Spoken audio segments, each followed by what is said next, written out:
تو ایک کسرہ، من آ گیا، حروف جارہ آ گیا، تو کیا آئے گا آخر میں؟ کسرہ۔ البیت ہو گیا من البیتی۔ المدرسۃ، المدرسۃ تو، ٹھیک ہے، ہمارے پاس آخری حرف پر پیش ہے، لیکن چونکہ حروف جارہ آ گیا، الا آ گیا، الا آ گیا، الا کا مطلب کی طرف، الا المدرستی، تو کیا آ گیا؟ کسرہ آ گیا، زیر لگ گیا، مجروح ہو گیا، ٹھیک ہے۔ الغرفۃ، الغرفۃ، فی میں، فی الغرفتی، فی الغرفتی۔ السریر، السریر، علی السریر، السریر علی السریر، ٹھیک ہے۔ امید کرتی ہوں آپ کو یہاں تک سمجھ آ گیا ہوگا۔ اب اس کو مزید اور آسان اور زیادہ سمجھانے کے لیے میں آپ کے ساتھ ایک ایکٹیویٹی کرتی ہوں۔ ہم املا الفراغ یعنی خالی جگہ کو ہم پر کریں گے، اور اس میں ہم ان حروفوں کو ڈال کے سمجھیں گے کہ ہمیں کیسے پڑھنا ہے یا اس کا مطلب کس طرح آئے گا۔ اب جیسے ہمارے پاس یہاں ہے آمینہ، آمینہ المطبخ، ٹھیک ہے۔ آمینہ کہاں ہے؟ آمینہ من، فی، علی، الا، کہاں ہے؟ میں ہے نا۔ آمینہ باورچی خانے میں ہے، تو کیا کریں گے ہم؟ آمینہ فی المطبخی، اب خا کے نیچے بھی دیکھیں کسرہ ہے، ٹھیک ہے۔ الکتاب علی المکتب، الکتاب علی المکتب، الکتاب کتاب، مکتب پہ ہے، سے ہے، کی طرف ہے، کیا آئے گا یہاں پر؟ علی، الکتاب علی المکتب، با کے نیچے کیا ہو گیا؟ کسرہ ہو گیا۔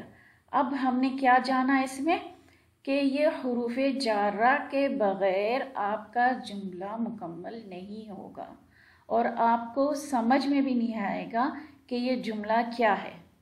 اس لیے بہت ضروری چیز ہے عربی جملوں کو سمجھنے اور ان کو یاد کرنے کے لیے کہ آپ حروف جارہ کو بہت اچھے طریقے سے سمجھیں۔ اسی لیے میں نے اس کو سوچا کہ میں آپ کو تھوڑے تھوڑے سے الفاظ، تھوڑے تھوڑے حروف سے سکھاؤں اور 2-4 ویڈیو ڈالوں تاکہ آپ بہت اچھے طریقے سے اس کو سمجھ سکیں، ٹھیک ہے۔ ذهب حامد الجامعة، ذهب حامد الجامعة۔ اب یہاں ہمارے پاس ذہبہ ہے، ٹھیک ہے۔ حروف جارہ کے جو جملے ہیں اس میں اگر ذہبہ آ گیا، ذہبہ کا مطلب ہے گیا۔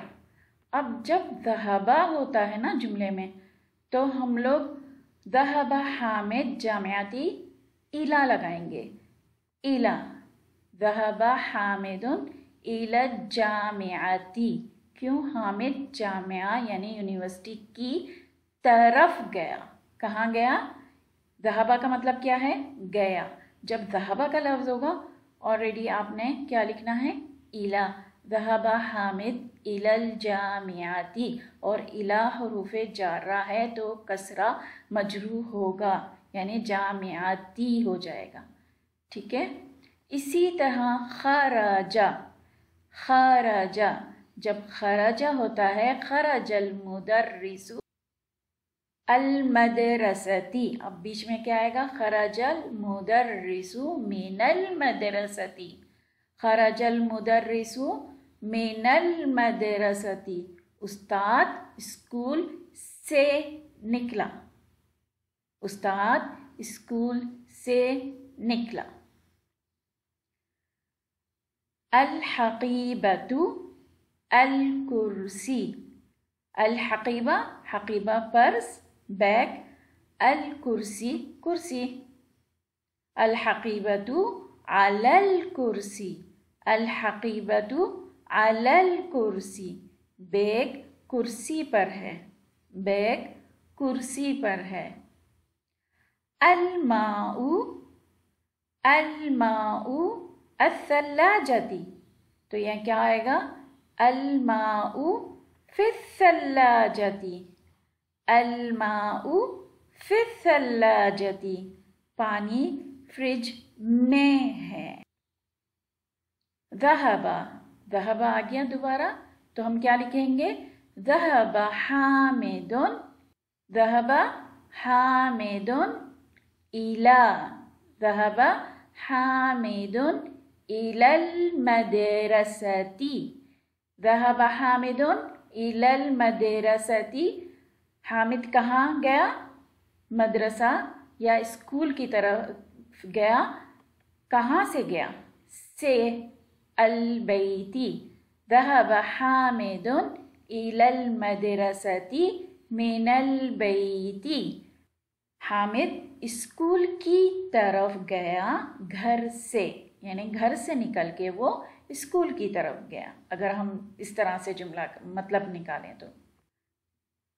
خرجہ، خرجہ کا ہم نے کیا کہا تھا؟ جب خرجہ شروع میں ہو تو کیا آئے گا؟ خرج خالد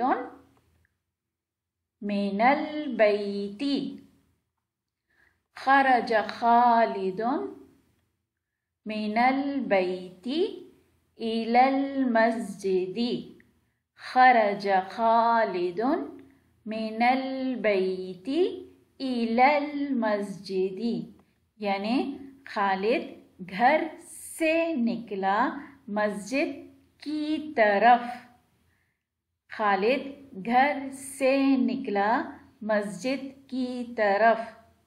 خرج خالد من البيت إلى المسجد، یعنی خالد گھر سے نکلا مسجد کی طرف جانے کے لیے. ٹھیک، امید کرتی ہوں یہاں تک آپ کو بہت اچھے طریقے سے سمجھ میں آ گیا ہوگا، اور مزید سمجھانے کے لیے نیکسٹ ویڈیو کا انتظار کریں، اور مجھے دعاؤں میں یاد رکھیں. اللہ آپ سے اور مجھ سے راضی رہے. فی امان اللہ.